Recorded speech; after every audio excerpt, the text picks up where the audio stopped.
আবারও ফিফার নিষেধাজ্ঞায় বসুন্ধরা কিংস। এক মৌসুমে দ্বিতীয়বারের মতো ফিফার ব্যান লিস্টে পড়েছে বাংলাদেশের 5 বারের প্রিমিয়ার লিগ চ্যাম্পিয়ন। অথচ একটা সময় হারিয়ে যাওয়া দেশের ফুটবল ক্রেজটাকে ফিরিয়েছিল তারাই। কিন্তু হঠাৎ করেই যেন সময়টা সঙ্গ দিচ্ছে না দেশের ফুটবলে রাজ করা এই ক্লাবের।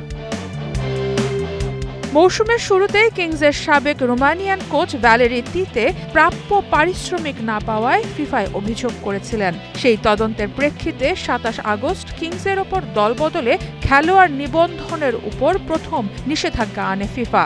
বসুন্ধরা এটা নিয়ে অফিসিয়ালি কিছু না বললেও আর্থিক ইস্যুতেই সে দফায় মোট 5টা নিষেধাজ্ঞায় পড়েছে কিংস। তবে দলবদলের সময়ের পর নিষেধাজ্ঞায় আসায় ঘরোয়া লিগ খেলতে কোনো ঝামেলায় পড়তে হয়নি তাদের। তিতের দায়িত্ব ছাড়ার পর কোচ পেতে বেশ ঝামেলা পোহাতে হয়েছে তাদের।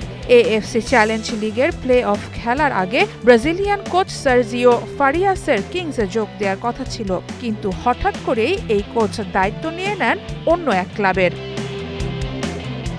কিংরা যে টাকা পয়সা নিয়ে বেশ ঝামেলায় আছে সেই গুঞ্জন আগে থেকেই ছিল, কিন্তু মুখ খুলছিল না কেউ।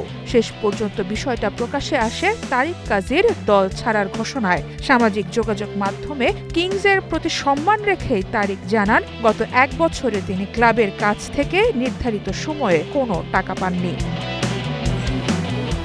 আর্থিক টানাপোড়েনের মাঝেই কিউবা মিচেলকে রেকর্ড সাইনিং মানি দিয়ে দলে নেয়া, এরপর তাকে ঠিকমতো ম্যাচ টাইম না দেয়া, দলের ভেতরের গুমট পরিবেশটা প্রভাব ফেলেছে কিংসের ডিসিশন মেকিং আর মাঠের পারফরম্যান্সেও। কদিন আগেই এএফসি চ্যালেঞ্জ লিগের মূল পর্বে টানা 2 ম্যাচ হেরে বাদ পড়েছে তারা। সবশেষ এক মৌসুমে 2 দফায় নিষেধাজ্ঞায় পড়েছে এই ক্লাব। ফুটবলারদের বকেয়া টাকা পরিশোধ না করায় আবারও এই ব্যান লোগো পড়েছে তাদের। 2 লেগের মধ্যবর্তী দলবদলে ফুটবলার নিবন্ধন করাতে হলে ফিফার এই নিষেধাজ্ঞা কাটাতে হবে কিংসকে। তবে সহসাই যে এই জায়ান্টদের শনির দশা কাটছে না সেটা বেশ ভালোভাবেই বোঝা যাচ্ছে। সারা মাহবুব, স্টার নিউজ।